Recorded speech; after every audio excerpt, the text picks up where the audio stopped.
Hello and welcome everybody, I'm Stephen and I'm a popular investor on the eToro platform. As usual, if you could please like this video and subscribe to my channel, that will be much appreciated and will help me spread the word. As usual as well, you can find out more details about me as an investor on my website, which is www.stephenbudgen.com. Okay, now we've got that out of the way, I want to tell you a bit more about what happened last week in the market and explain some of the key major news stories that occurred, and then also explain a little bit about how my portfolio fared compared with the rest of the indexes and the broader market. So last week our portfolio did really well and we actually achieved over 4.5% up for the week. This is a really remarkable result, which was actually helped a lot by some of the stocks that we had in our portfolio, as well as the broader crypto markets. How the indexes did last week? Well, it was quite very mixed. So the Nasdaq was down about 0.1%, whereas the S&P 500 was up 0.7% for the week. And in general, value stocks outperformed growth stocks last week. Our portfolio is also up 7% for the month of August, which is a great result. And overall for 2021, we are up over 126% for the year. Last week, energy stocks also dipped. And a reason why energy stocks may have dipped was for two reasons. One is that there was some worries that some of the oil companies were not going to stick to the supply side of the output quota, as well as some concerns around the Delta variant of COVID-19 and how this may affect the demand for oil over the next couple of months. There was also some data from the US which discussed the inflation rate.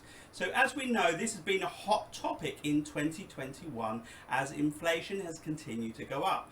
Well, the data shows the CPI, which is the measurement that the Federal Reserve used to measure inflation, shows that there was a 0.5% increase in June. However, this is a decelerating trend, which the Federal Reserve have said that they expect inflation to be transitionary and that after we get through some of the supply bottlenecks that have been happening in the supply chain, that the inflation rate should start to steady again. However, on the flip side of that, the PPI, which is another measurement that can be used for inflation, and it's also known quite commonly as factory gate inflation, actually increased by 1%. Which was actually higher than most of the analysts actually expected it to be. So there is this big debate still raging on whether inflation is still increasing at a increasingly rapid rate or whether it's starting to slow down. We will see over the next couple of months what may occur. There was also approval for the $1 trillion bipartisan agreement for the infrastructure bill. This includes over 500 billion of new spending, which is looking like it's going to go into new infrastructure such as public transportation and also the new water and electric grid facilities. As we move over to Europe now, last week most European major indices were actually up for the week, and it was a pretty good week in Europe overall. However, if we look at the Delta variant COVID-19 progress, we actually saw that there was a decelerating trend. So the cases were quite stable overall, and the death rate was up very slightly. However, a lot of the health experts are actually saying that we are now in a decelerating trend, and they're expecting the number of Delta variant cases to start to slow down. So this is very good news for the economy. If we look at the vaccination front as well, Europe is starting to really speed up the vaccination rates, and it's actually said that they have now surpassed the US in terms of the uptake of first and second doses of the COVID-19 vaccination. So this is very good, and it's expected within the next couple of weeks that they are likely to surpass even the rate of the UK. who have done very well in terms of the vaccination program. However, there have been some protests this week in both Italy and France as they protested that the health passports were not good for people's overall freedom, and there was lots of protests because they were being asked to show these health passports to be able to go into bars, restaurants and other public facilities. So we'll see how this goes on in terms of the public unrest in these countries, and if that might possibly spread to other parts of Europe. There was also some data released from the UK and from Europe which said that the UK economy had actually expanded by 4.8% in the second quarter. And this was mainly correlated to the fact that the UK opened up restrictions from COVID-19 where they previously had lockdowns, and there had been increased spending overall in the economy. So again, a good sign as long as they can keep under control the rate of COVID-19 infections. However, manufacturing in Germany was said to have decreased by 0.7%, and a lot of that could be to do with the fact that some factories were restricted from opening or not operating at 100% capacity, therefore reducing some of the manufacturing output that happened. Expect this to increase over time. As we move over to our friends in China, or 中国的朋友, the indices in China did moderately well last week, despite some fears again around increased regulations around the technology sector as well as private education. And also last week China actually implemented a 5-year blueprint which they talked about how they would introduce new legislation around technology, national security and also private education stocks. And there was also a fear that this could outspill into other sectors as well, such as housing, for example. In terms of the technology sector, they were also looking to increase legislation in certain areas of technology, such as big data, artificial intelligence, as well as cloud computing. And I think that this could have an overall effect on the stock market over the next couple of months and could cause increased volatility. However, I do think that the valuations of Chinese stocks, and in particular technology-based stocks, are at very good valuations at the moment compared to the US peers. So there could be a lot of good opportunities in the market. And I'm happy with the Chinese stocks that we have in our portfolio, such as JD.com and Alibaba. And I know that they have been suffering a little bit of late, but I think that they're going to do very well in the future as they get back to some type of fair valuation. There was also some data from China with regard to the PPI, which is the Producer Price Index, which measures something called factory gate inflation. And this actually showed that factory gate inflation has actually increased 9% year on year. And the surge has been put down to the fact of rising commodity prices, such as oil and precious metals, which are used in the manufacturing process. If we look at the CPI, that has actually increased 1.5%. China has also implemented a zero tolerance policy on mass testing of COVID-19 and also tracing. And I think that this is really important for them because over the last couple of months they have had an increased number of cases in places such as Wuhan and Nanjing and a few other places in China overall.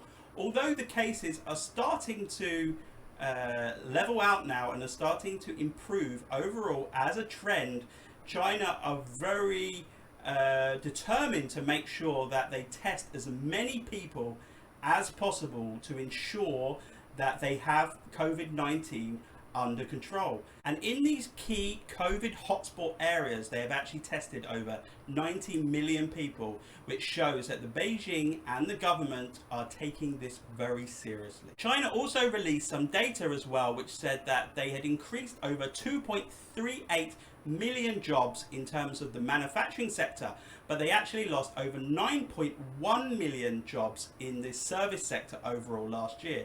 I think that is obviously pretty self-explanatory, considering that there was a lot of restrictions in terms of people visiting restaurants and public areas and shops, etc.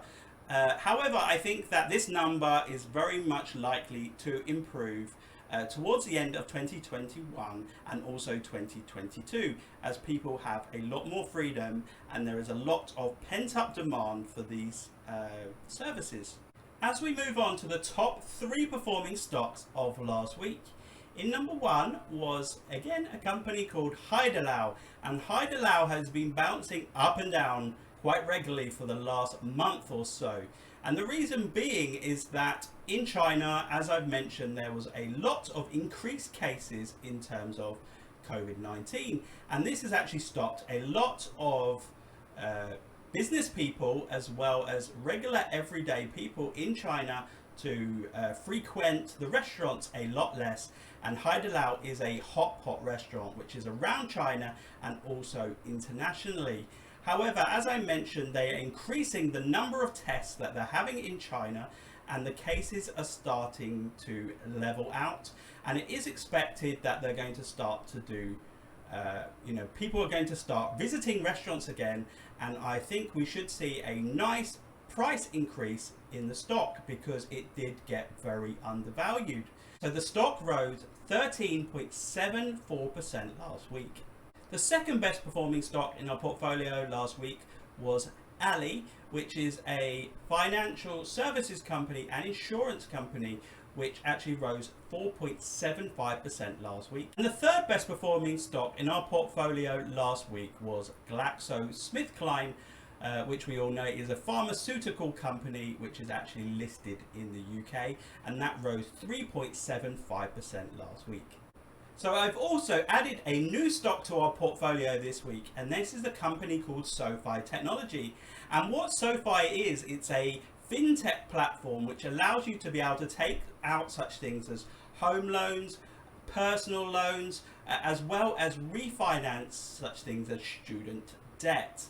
And this is a very innovative but fast growing platform, and they've actually had 7 months in a row of increasing revenue. And they just very recently, just 2 days ago, actually announced the quarterly results, and the quarterly results were very positive. However, although they beat on the revenue, they marginally missed out on the EPS figures, as well as providing slightly softer than expected from analysts in terms of the Q3 projections. However, I am not worried at all about this stock, and I think it has extreme growth potential in the future, and I think it can be a multi-bagger. So I took this opportunity to buy the stock after earnings, and I will continue to increase my position in this stock, and I'm really glad that we own it overall in our portfolio. As we move on to crypto, so a lot has been happening in crypto over the last couple of weeks, and I'm going to try and break it down for you. So last week, the Bitcoin price has continued to go from strength to strength.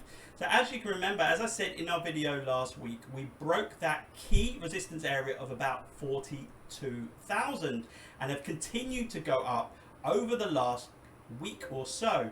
And now the price is sitting at about $47,000, and I think it's going to very likely start to test that $50,000 range.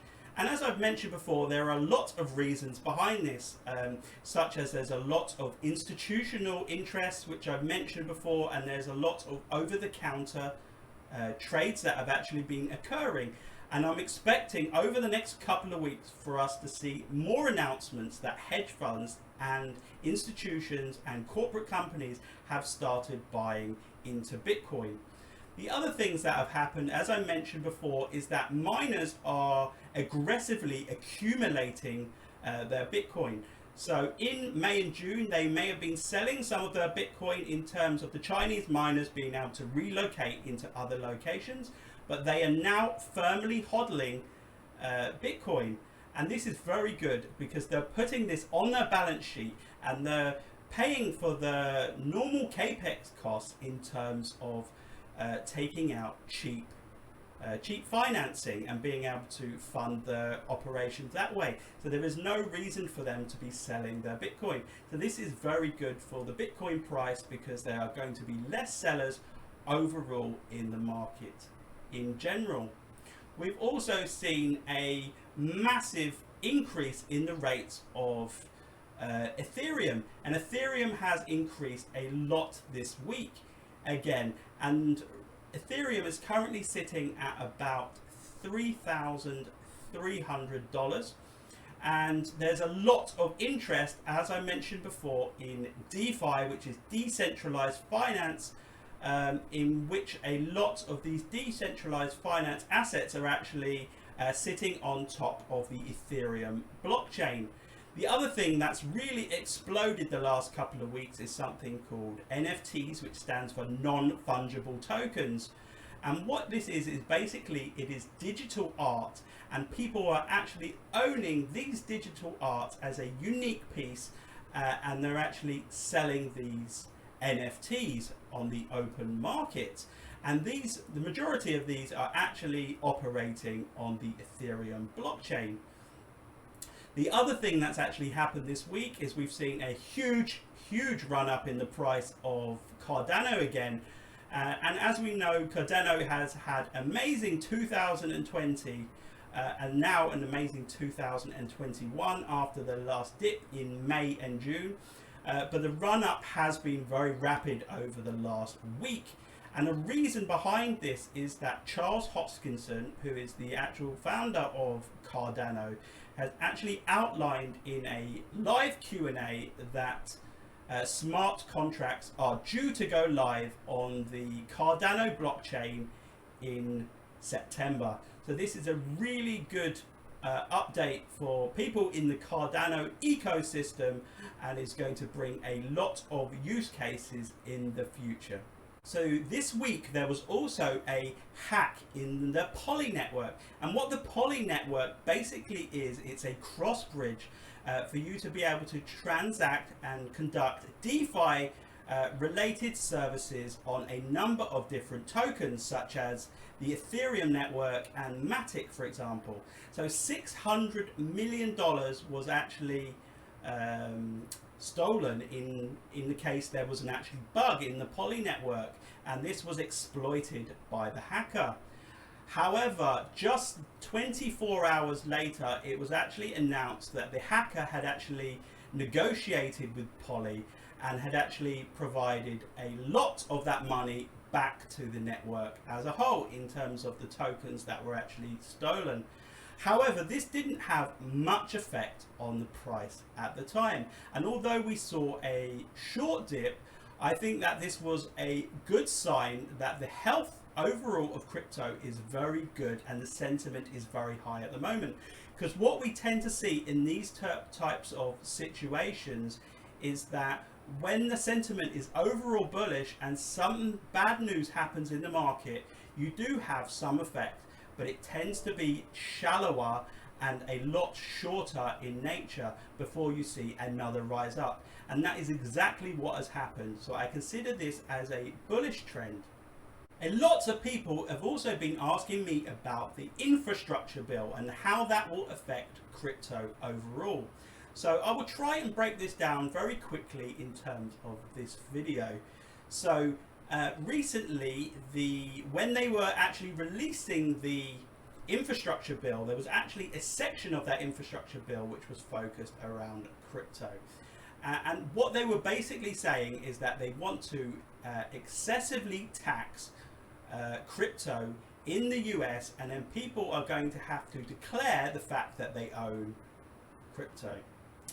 However, I think that this is an incredibly bad idea in the US's overall strategy, and the reason why I think that this is a bad idea is because, first of all, I do not think it's enforceable.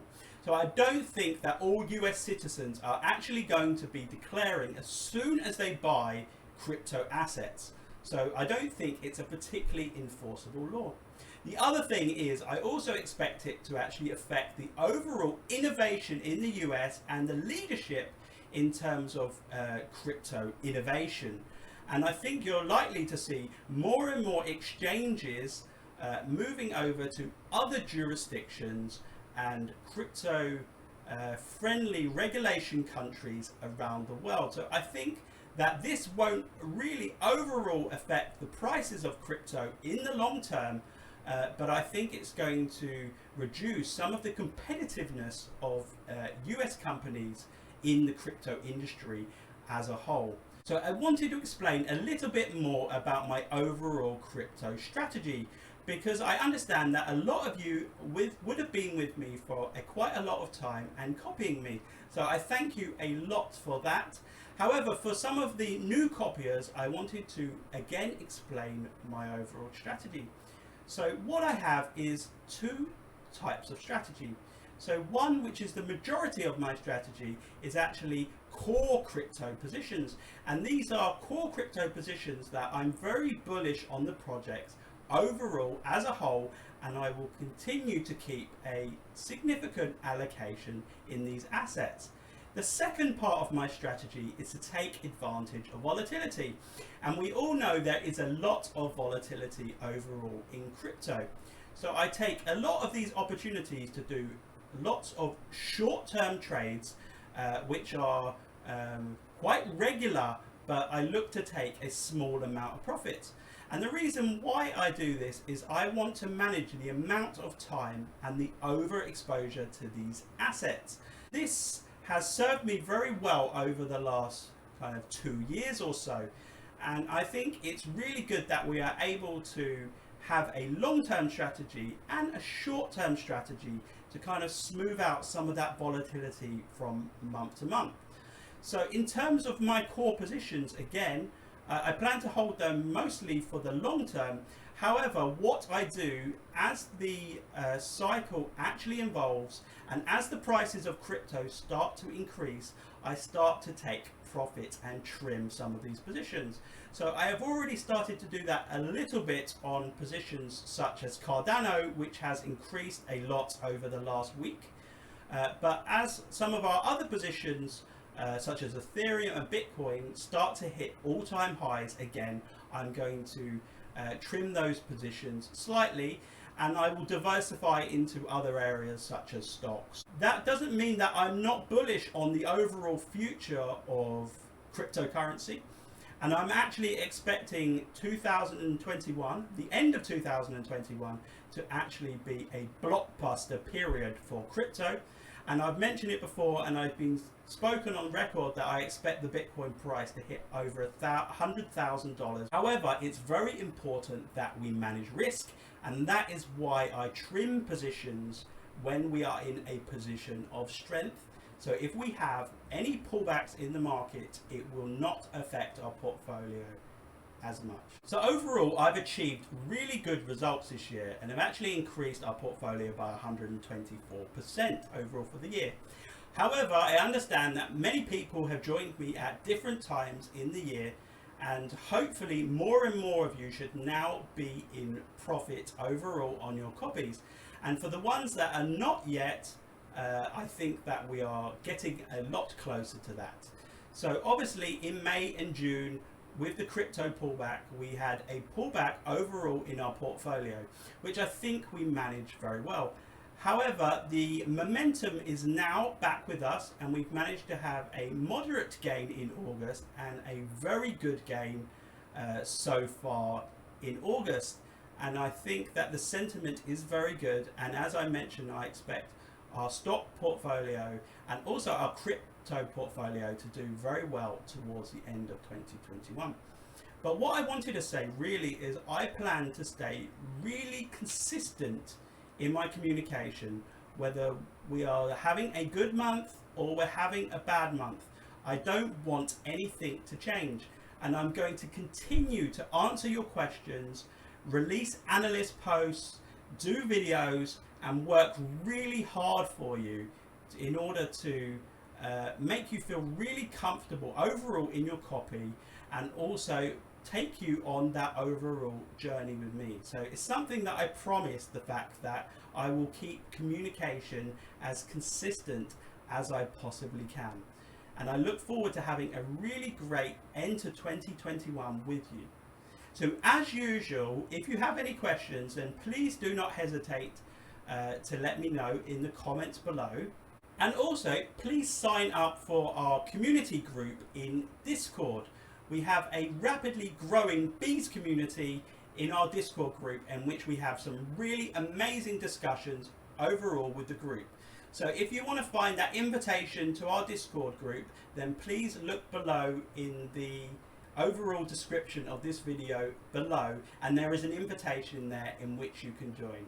Again, thank you very much for listening to this video, and have a nice week ahead. Thank you.